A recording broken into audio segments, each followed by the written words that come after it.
নবীর একটা আদর্শের কারণে জান্নাতে যাবে। সিরত মানি আদর্শ। আর এটা আমরা কদমে কদমে মুহতাজ।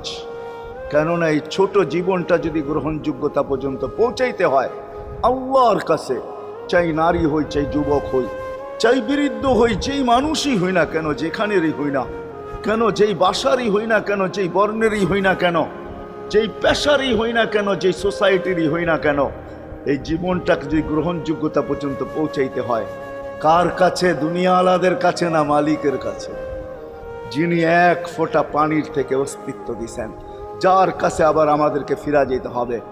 পালানের কোনো সুযোগ নাই। এই জন্যই কোরআন আমাদেরকে বোঝায় আইনাল মাফার। আল্লাহ বলতেছে কোথায় ভাগবে তুমি, বলো কোথায় ভাগবে? কবির কথাই সত্য, যদিও নাকি পালাও তুমি আকাশেতে লাগিয়ে সিঁড়ি, সিঁড়ি লাগাও যদি আকাশ